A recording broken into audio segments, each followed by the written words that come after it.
Welcome to silver spoon heroes kitchen. આજે આપણે મસ્ત ટેસ્ટી એવો રાજકોટમાં ગાંઠિયા જોડે મળતો એવો લાલ મરચાંનો છુંદો બનાવીશું.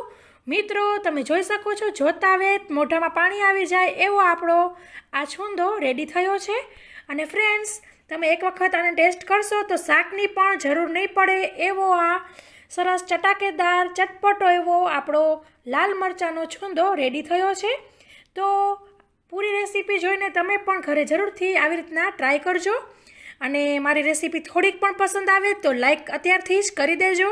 તો ચાલો ફ્રેન્ડ્સ, મોડું કર્યા વગર જોઈ લઈએ મસ્ત ચટાકેદાર એવો ચટપટો એવો ગાંઠિયા, ભાખરી, પરાઠા, થેપલા જોડે ખાઈ શકાય એવો લાલ મરચાંનો છુંદો. સૌપ્રથમ આપણે લાલ મરચાં લઈશું. એકદમ સરસ તાજા મરચાં છે, લીલા ડીટિયાવાળા મરચાં લેવાના છે. 250 ગ્રામ મરચાં મેં અહીં લીધા છે.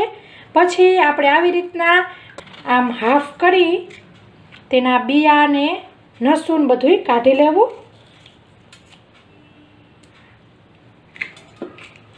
તો આવી રીતના તમે કરી શકો છો, તમને જેમ ઠીક લાગે એમ. ખાસ ધ્યાન રાખવું કે તમારા હાથમાં બળતરા થતી હોય એવા હોય, સ્કિન એલર્જીવાળા હોય તો તમે ખાસ ગ્લોવ્સ પહેરી શકો છો અથવા તો તેલ લગાવીને કામ કરવું. અને ઘરમાં નાના બચ્ચા હોય તો ખાસ ધ્યાન રાખવું. તો આપણે બધા મરચાંમાંથી આવી રીતના થોડાક બિયા નીકળે એટલું કાઢી લઈશું. સાવ બધું નથી કરી કાઢી નાખવાના. તો આવી રીતના મીડિયમ એવા ટુકડા કરી લઈશું. તો આપણે મરચાંને આવી રીતના નાના ટુકડામાં કટ કરી લીધેલા છે. અને હવે આપણે તેને ચોપરમાં લઈ લઈશું. તમારી પાસે આવી રીતના ચોપર ન હોય તો આમ રાઉન્ડ ફેરવાય ચીલી કટર હોય છે તેની અંદર પણ તમે કરી શકો છો. અને કંઈ પણ ન હોય તો તમે મિક્સર જારની અંદર આખા પાખું પીસી શકો છો. તો અત્યારે આપણે તેને ચોપરમાં લઈ લઈશું અને બે બેચમાં આપણે ચોપ કરીશું. તો ફ્રેન્ડ્સ, તમે જોઈ શકો છો, સાવ એકદમ પેસ્ટ જેવું પણ નહીં અને એકદમ સરસ ઝીણી કટકી થઈ છે. જો તમે મિક્સર જારમાં કરશો તો સાવ તેનો રસા જેવું થઈ જશે. ચોપર હોય તો ખાસ ચોપરમાં ચોપ કરવું. તો ફ્રેન્ડ્સ, તમે જોઈ શકો છો, આપણે બધા મરચાંનો આવી રીતના ચોપ કરી લીધો છે. અને બાઉલ થયો છે આવી રીતના 3/4 બાઉલ. આખો બાઉલ આવી રીતના નથી થયો અને દબાવેલું પણ નથી, એમને એમ લીધેલું છે.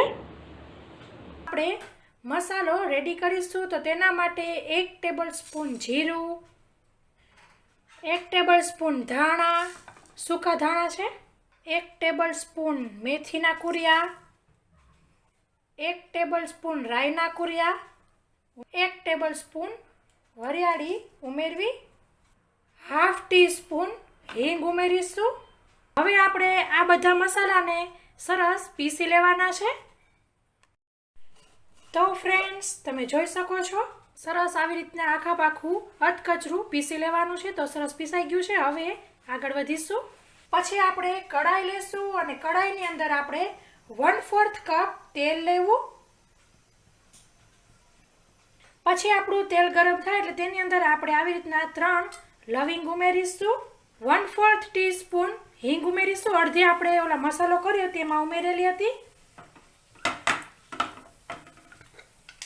આવી રીતના તજનો ટુકડો ઉમેરીશું અને તરત જ તેની અંદર આપણે જે આ પીસેલો મસાલો હતો તે ઉમેરી દેવો. ગેસની ફ્લેમ એકદમ સ્લો રાખવાની છે અને સરસ મિક્સ કરી લેશું.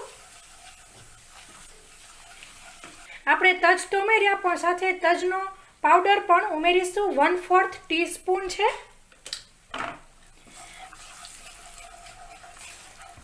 સરસ મિક્સ કરી લેવું. હવે આપણે તેની અંદર જે એકદમ ચોપ કરેલા મરચાં હતા તે ઉમેરી દઈશું.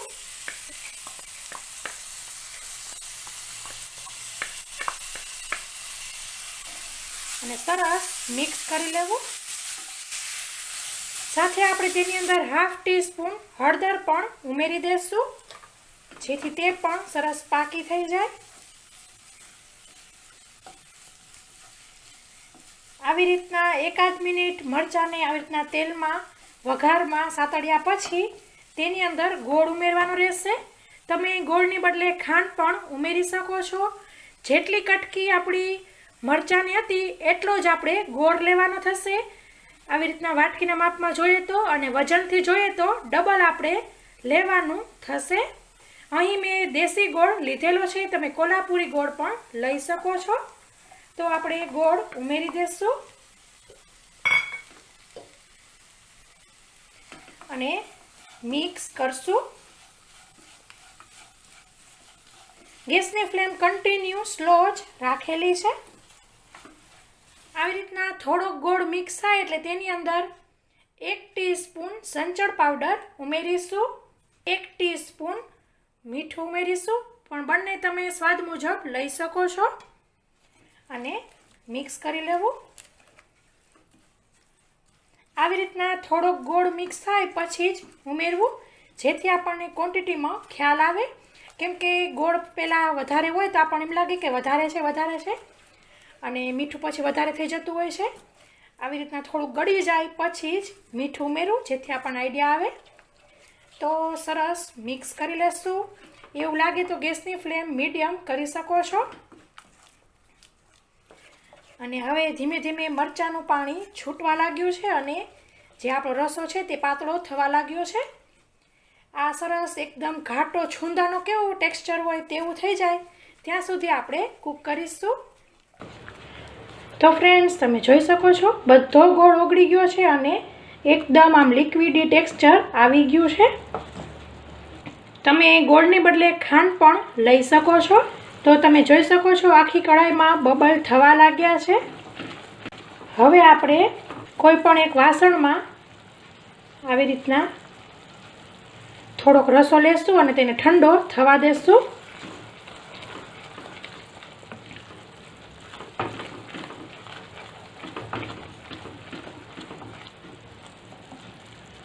આવી રીતના અડધી મિનિટ જેવું થઈ જાય એટલે આપણે આવી રીતના ચેક કરશું. તમે જોઈ શકો છો આમ અડધા તાર જેવું થયું છે.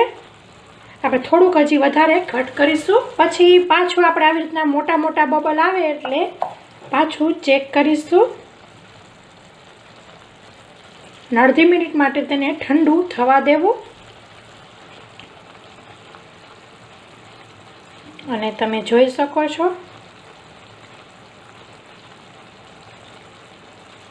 આમ એક તારમાં જીરીક આમ તૂટી જતું હોય એવું લાગે છે.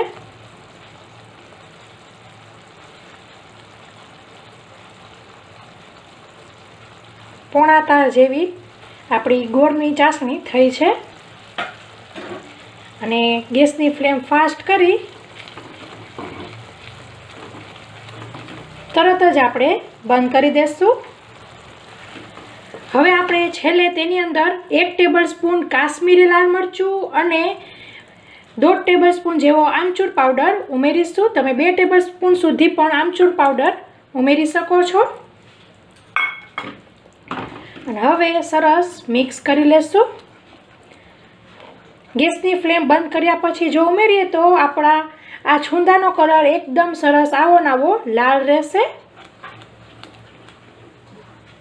અને તમે કોલ્હાપુરી ગોળ વાપરો દેશી ગોળની બદલે તો એકદમ સરસ તેનો કલર ઉજળો આવશે. અહીં દેશી ગોળ હોવાથી સહેજ લાલાશ પડતો કલર આવતો હોય છે, પણ સ્વાદમાં કશો ફેર નથી પડતો. તો સરસ મિક્સ થઈ ગયું છે. અને આવી રીતના જે આપણે છેલ્લે કાશ્મીરી મરચું ઉમેર્યું અને મિક્સ કરી પછી આપણે તેની અંદર ઉમેરીશું આવી રીતના 1/4 ટીસ્પૂન એલચીનો તાજો કૂટેલો પાવડર ઉમેરવો. એલચીનો પાવડર ઉમેરવો બિલકુલ ઓપ્શનલ છે, પણ ઉમેરશો તો બહુ જ સારો સ્વાદ આવશે. તેને પણ મિક્સ કરી લેશું. તો સરસ તમે જોઈ શકો છો કેટલું ઘટ થવા લાગ્યું છે ગેસ બંધ થતાની સાથે જ. સરસ મિક્સ કરી લેવું. અને પછી હજી ઠંડુ થશે ત્યારે સરસ એકદમ છૂંદા જેવી કન્સિસ્ટન્સી આવી જશે. તો અહીં મરચાંનો છૂંદો છે તો આપણે મરચાંનું તો છીણ કરી શકતા નથી, એટલે આપણે આવી તેની નાની નાની કટકી કરેલી.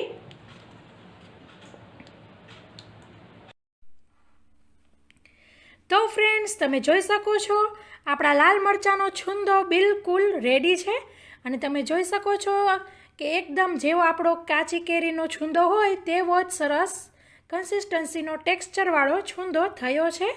અને ટેસ્ટમાં તો એટલો ચટપટો અને સ્વાદિષ્ટ લાગે છે મિત્રો કે વાત ન પૂછો. લુખ્ખો અડધો ખવાઈ જાય એવો આપણો આ લાલ મરચાંનો છુંદો રેડી થયો છે.